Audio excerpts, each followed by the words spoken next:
Software engineer. ఒకడే కొడుకు. ఆ అబ్బాయికి పెళ్లి చేశారు. ఆ అబ్బాయికి పెళ్లి చేసిన తర్వాత 3 నెలలకు ఏమైందో ఏమో, అమ్మాయి కూడా జాబ్ చేస్తుంది, ఆమె కూడా సాఫ్ట్వేర్. ఏమైందో ఏమో కారణం లేకుండానే ఆ అమ్మాయి ఇంట్లోకి వెళ్ళిపోవడం జరిగింది. వెళ్ళిపోయి కేసులు పెట్టడం, కోర్టుకు ఎక్కింది, కేసులు పెట్టింది. కేసులు పెడితే కోర్టు కేసులు ఉన్నప్పుడు గవర్నమెంట్ జాబ్ అంటే గత వాళ్ళని సస్పెండ్ చేస్తారు. ఇద్దరిని భార్యాభర్తల్ని సస్పెండ్ చేస్తే అబ్బాయిని కూడా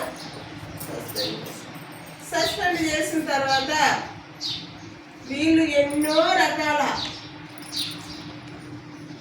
లాయర్లను కలిసింది, అడ్వకేట్లను. అయినా ప్రయోజనం లేదు.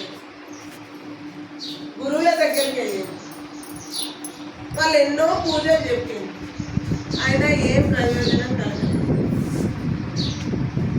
ఎక్కడెక్కడో చెప్తారు గురువులు అంటే అక్కడికిక్కడికి వెళ్ళి లక్షలకు లక్షలు ఖర్చు పెట్టి చూయించుకున్నారు. రోజులకు రోజులు, గంటలకు గంటలు ఎక్కడికంటే అక్కడికి పోయి పూజలు చేస్తారు, దాన ధర్మాలు చేస్తారు. ఎన్ని చేసినా ప్రయోజనం లేదనుకుంటున్న కేసు అలాగే ఉంది. తిరిగి తిరిగి వేస్ట్ అయిపోయింది. పరువుగా ఉన్న కుటుంబం, అందరు జాబర్స్, కోట్ల ఆస్తులు ఉన్న వాళ్ళంటే ఎంత హై లెవెల్ ఉంటారు. ఆ చుట్టాల బంధువులలో అందరి లోపల వీళ్ళు చులకనైపోయింది. వీళ్ళని చులకనగా చూడడం, వీళ్ళు ఎవరితోనన్నా మాట్లాడాలన్నా మనశ్శాంతిగా తన మనసు ఉందా చెప్పుకుందామనన్నా, వాళ్ళ ఇళ్ళకి పోదామన్నా కానీ చిన్నతనం. వాళ్ళు వీళ్ళ గురించి తక్కువగా మాట్లాడడం, వీళ్ళ చెల్లిన ఇంకా కుమిలిపోతుంది. అలాంటి పరిస్థితులలో ఇతను ఒక చోట పోయి కూర్చున్నాడట. కూర్చుండి బాధపడుతూ ఆలోచిస్తూ కూర్చున్నాడట. అక్కడ ఒక పిరమిడ్ మాస్టర్ ఈ ధ్యానం చేసే ధ్యాన్ని ఆయనను కలిసి,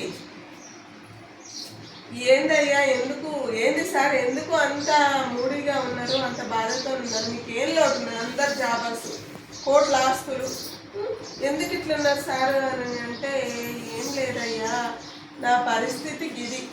అప్పుడు అందరం బాగానే ఉన్నాం, పెళ్లి చేసిన తర్వాత కారణం ఏమీ లేదు, ఆ కోడలు ఇలా కేసు వేసింది, నేను ఎంతో ఇబ్బందులలో ఉన్నా, మేము బయటకు వెళ్ళలేకపోతున్నాము, చనిపోవాలనిపిస్తుంది, పరువు పోతుందనని అందరు మాట్లాడుకునే మాటలు వింటుంటే ఏదో చేస్తేనే అమ్మాయి పోయింది అని అంటారు.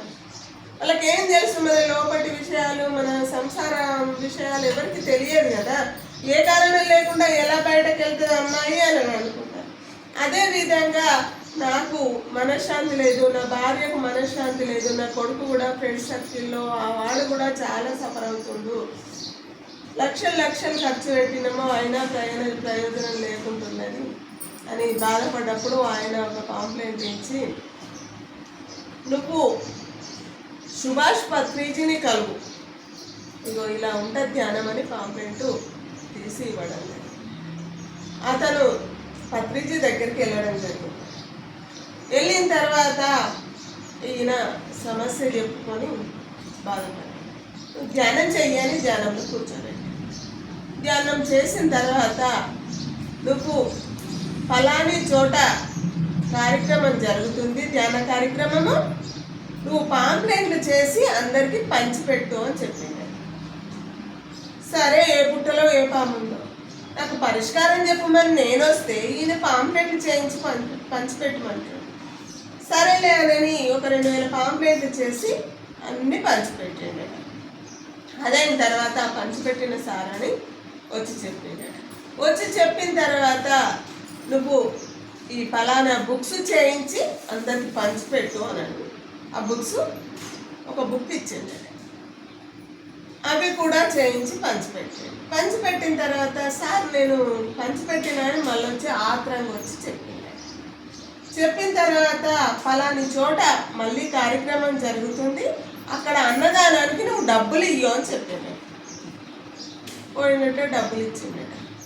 ఏంది ఈయన నాతో ఆడుకుంటుండు, నా సమస్యకు పరిష్కారం చెప్పమని నేను ఆయన దగ్గరికి వెళ్తే నన్ను పాంప్లెట్లు చేయించి పంచిపెట్టమని అంటుండు, బుక్స్ చేయించి పంచిపెట్టు అంటుండు, అన్నదానానికి డబ్బులు ఇవ్వమని అంటుండు, ఈయన దగ్గరికి పోయి నేను వేస్ట్ అయిపోయింది, ప్రయోజనం లేదు అని ఆయన బాధపడుతుంటే వాళ్ళ కోడలు కేసు కొట్టేయించుకొని నేను వస్తున్నా మామయ్య అని ఫోన్ చేసింది.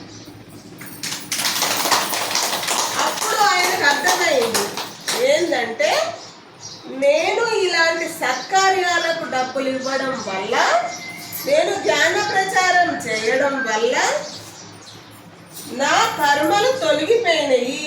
నా కర్మ తొలగిపోయింది కాబట్టి నా కోడలు కేసులు కొట్టేయించుకొని వస్తున్నానని, నా ఇంట్లో అడుగు పెడతానని ఫోన్ చేసిందని అప్పుడు ఈ బుర్రకు అర్థమైంది.